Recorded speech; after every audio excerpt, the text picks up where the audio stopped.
I'm Dani, welcome to the channel. Let's talk about the Miss Universe Philippines 2025 personality interviews where we got to know the contestants a little bit more. So when it comes to clips like this, I do not expect these clips to be like a pageant interview where we're learning about their advocacies and getting to know why they want to win the title. I'm fully just expecting personality. And so because of that, I may have some unique picks in this episode. So I'm going to share them in no particular order. If the channel's new to you, I'm Dani. Thanks for clicking on the episode. I hope that you choose to subscribe and support the channel through either memberships or hitting that super thanks button. It's a huge, huge help. When Ifuga was talking about self-care and the importance of that and the role of that, I thought that she was really smart because she was the first contestant I believe that I noticed that mentioned Pina, the beauty sponsor for the pageant. But she did it in a really authentic way. It's not that it's unheard of in pageantry to see that integration of a sponsor. It's quite common, but I like how it felt really authentic. I thought it was really smart of her. And then when she was asked about a memory of love, she talked about karaoke with her family and that she would dedicate her favorite love song. That was another question they asked. What's your favorite love song and who would you dedicate it to? She would dedicate it to her future person who she hasn't met yet. Las Piñas. So she also gave a fun, unique answer for a memory of love. She actually talked about the love that she has for her cat and how it really surprised her that she could love anything that much. And then she realized that when she has a child in the future that she can't even imagine now how much she's gonna love that child, which was really sweet. And then also for her favorite love song, she decided to go with Beyonce's Me, Myself, and I, and she said it would actually be a dedication to myself and self-love, and that was a unique answer that I liked. Camarines Norte, I thought that she was wonderful. Her smile was very, very genuine. And they did ask a question about pageant vloggers and the toxic environment that sometimes they create. And she said that her advice is really just to kill them with kindness. And I agree. I think that sometimes you are going to be thrown into this toxic environment in the world of pageantry and social media in general, and people aren't always going to be kind, but it's important that we still choose kindness regardless of how others want to treat us. Isabella, there is something about her.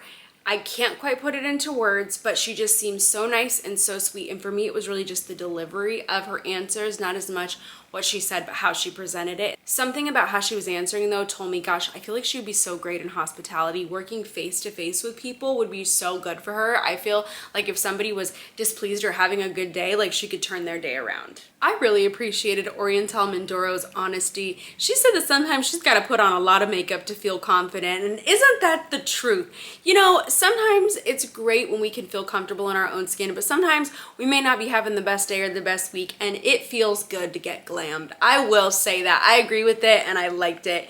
And I just feel like she talked very candidly throughout this. She also mentioned losing her father in the pandemic, which was really difficult.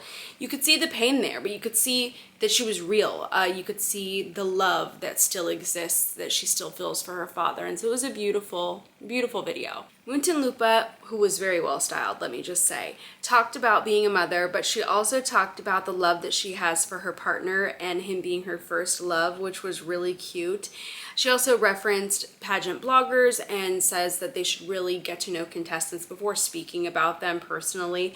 And then also, I just feel like she was really relaxed on camera, and you can see that her experience in pageantry is paying off. Kalaokan said that she is an extrovert in her video, and I thought that that was great. She also talked a little bit about STEM. So like I said, in this scenario, I don't think that the contestants have to share about an advocacy or their brand, but it doesn't hurt if you do, and I like her mention of STEM in this. Romblon, oh my goodness, the skin, she was glowing. I need the routine. Please drop it in the comments. Wow. So one thing I really liked about hers and what stuck out is at the end when they asked her about her favorite song. And she had I don't remember the song, but she had mentioned that she always sings this song in talent competitions in her province. And then she kind of like sang a little bit at the end, but she was just so cute when she did this. And you can tell that clearly she loves this song. So that was a highlight of her clip. I'll buy. I have noticed her beauty in all of the photo challenges, but she really, really does look like her images. She looks so beautiful on camera. I felt like she was really relatable. Of course, she did come at the beginning of the group and she shared about her experience with acne, which a lot of other contestants opened up about as well. But since she was one of the first, I thought, okay, well, this is really relatable that she's mentioning this. She also has really cute dimples, and I just thought that she looked really comfortable on film. Pampanga. Another interesting moment here talking about love. She mentioned that she's a doctor and she referenced sitting by her patients that are experiencing dialysis, which, whew, that is rough. My grandmother went through that at the end of her life, and it can really take a toll on people. And so she talked about how she is there with them so that they don't feel alone. And I was like, that is very needed and it's very sweet. I also think that her styling was excellent for this, and she was just very happy throughout this, very animated, and I liked it. Lucena was really great. So her mention of a memory of love was in reference to winning her title in Australia and like all the love and the support that she got from her friends and her family, and how that really has just surprised her and stuck out to her, and I thought that was really sweet. I also want to say I really loved her in a lot of the photo challenges too, and she looks just as good on camera, so I'm excited for her. Cebu City.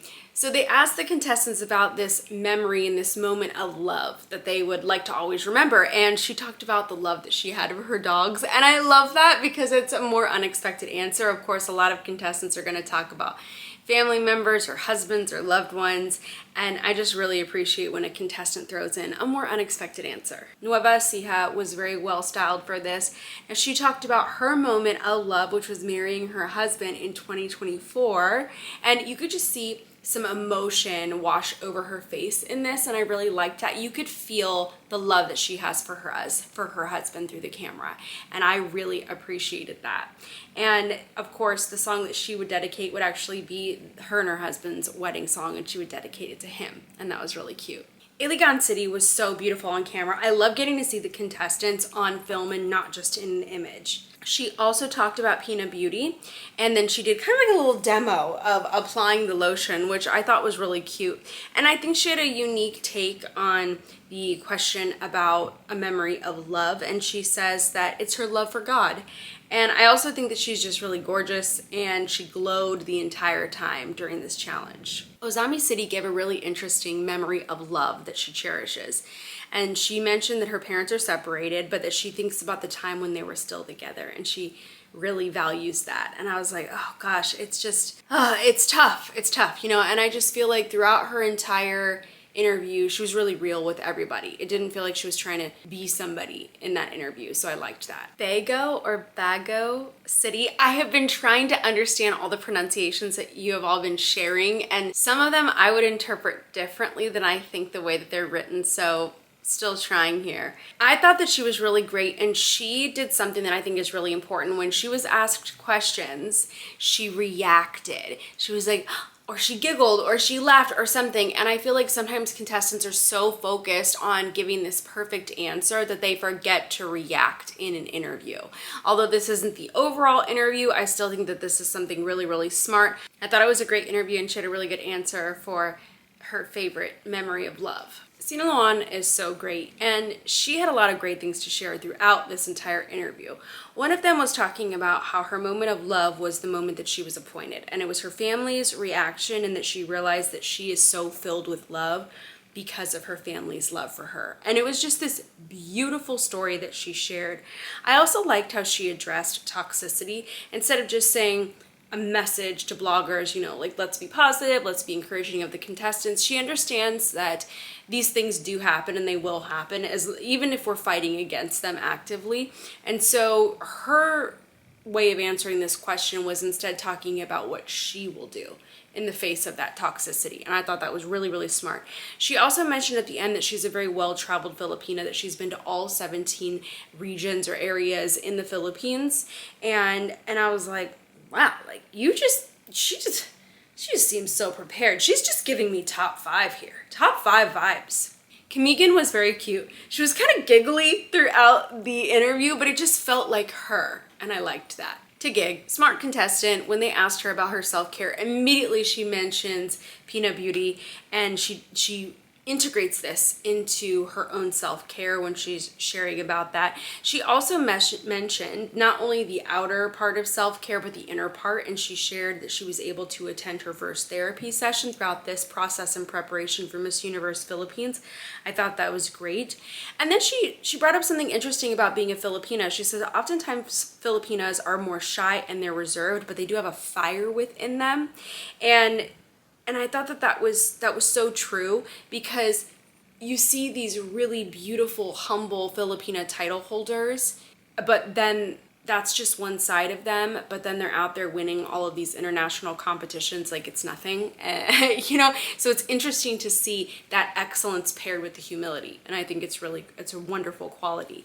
And then she talked about how she's a Swiftie, and she says that her favorite song is Love Story from Taylor Swift, and I loved that just because, gosh, I was like, that was such a great song too, and I can remember when it came out. I'll remember hearing it the first time I was in the parking lot of Home Depot, and I was waiting for my dad to get out of the store, and I heard it on the radio, and I rarely pay attention to artists and song names, and I just remember like listening so closely to the radio thinking I love this song and just waiting for the radio host to share who sang it and what the song was. And I remember like writing down the song because I was like, oh, I love this so much, I don't want to forget it. Well, who would have known where Taylor Swift would be now?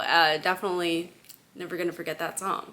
Naga City was interesting because she was comfortable as well on camera, but I feel like we learned something really fun about her. She talked about being in the US Navy, and she related this to being a Filipina who is resilient. She also told us that she actually proposed to her husband, and of course, if she were to dedicate a song to anybody, it would be him. Quirino, she really glowed during this interview, I have to say. There's just something about her, and what I liked is her moment of love was talking about how when she returned to the Philippines, she thought it would just be like her mom picking her up from the airport, going home, going to bed, that's it. But it was a late night flight, and all of her family showed up. It just there to welcome her, and I thought that was so special and so kind and so sweet, and it reflects on the person that she is. She also shared about her favorite song, her favorite love song being Moon River, because it's actually her grandparents' song, and she feels love when she hears that song, and that was very beautiful. Come on, Antoine. I thought that she looked really comfortable on camera, and what I liked about this one is that she didn't over-explain anything, but she kept things really, really light, and I feel like that's something I look for sure in a personality interview, which is why I wanted to include it in this episode. Pangasinan seems so sincere, and she said something in her interview that I have to share. She says that resilience is what transforms challenges into opportunities, failures into growth, and dreams into realities. And I absolutely love that. I don't know if that's an original quote or if it's something that she learned from somebody else, but I thought it was really beautiful, really well said, and she had such a lovely smile throughout the entire video. Manila is really natural on camera, and she talked about experiencing love at first sight, which was really cute, and she was really able to allow her personality to come across throughout this challenge. Quezon Province was really nice, and she talked about the moment of love is remembering the love that her grandmother has for her and what an integral part her grandmother has played in her life and her education. And I thought that was beautiful. She also talked about how pageant bloggers should really and fans should really pay attention to what they're saying, because you may just say something in a moment online or share a comment, and somebody might carry that comment with them throughout the day or much longer. And that's so true when it comes to these unkind comments that we see online. And I thought that was amazing that she mentioned that. And I also think it's really great that the organization is bringing this up as well too. I like that they've actually taken a really strong stance when it comes to protecting their contestants from toxic fans online, and I like that. She said the best part about being a Filipina is being able to connect with other Filipinas around the world, and how everybody is usually pretty excited when she lets them know that she's a Filipina too. And she's like, I think it's just such a cute thing. And you know what? I agree. I like it. Cebu Province was really fun. So what I liked about her is that she would answer the question, but she would also tell a little story. So when they were asking her about a memory of love that she appreciates, she shared about going to the beach with her family, digging for crabs, wearing her favorite swimsuit, and then she even threw in a little like pose and mentioned the swimsuit competition at the pageant. Like, she's looking forward to that. And I just thought that was a great example of her personality in this challenge. Malay or Malay Aklan. You gotta help me a little bit, please. I really like that when they asked her about self-care and she was sharing about how her favorite part of the day is taking off her makeup. Yes, yes, yes. Taking off the makeup, doing the skincare, absolutely love that. Also, I feel like she is exceptionally beautiful on camera. Now, I really liked her during challenges as well. Just stunning, stunning on film. Iloilo City, her mention of love was her parents cooking for her and how they express their love in that way. And I really loved that. She also talked about the love of God, and she related this more to the question about toxicity online. And she says that we should all be able to give love to one another because of the love that God gives to us. And I thought that was beautifully said. I also think that she just did a great job of connecting a little bit more of her personal brand into this interview. Even though it's not necessary, I think that that skill is really going to help her in the overall pageant interview. Baguio, love her styling. She really opened up in this. She shared about her late father. I also thought that she has a really, really lovely smile and she was very comfortable on camera. Quezon City was very happy in her video, very likable. And I liked that when they asked her what the best part of being a Filipina is, she talked about people's reactions around the world when they learned that she's Filipina. And she says it's amazing and it's the best thing that people have such a positive reaction when I tell them that I'm a Filipina. And I thought that that was really special. It was really sweet. Sultan Kurarat, I really thought that she just did such a great job here. Nothing felt forced about this. And she also shared with us, unfortunately, the loss of her mother in 2016. It's incredible to hear how many of these contestants have lost a loved one, either a parent or a grandparent. And it's just heartbreaking to hear that, but beautiful to see that the contestants are still going for their dreams. And at the end, she talked about her favorite love song, and it's actually an Arabic song that I can't repeat the name of because I can't pronounce it, but she says that the meaning of it is I belong to my lover and my lover belongs to me. So it sounds like a beautiful song. Thanks for joining me. Let's remember to keep all of our comments really kind about our contestants and encourage them. And don't forget to let me know what you want to see next on the channel.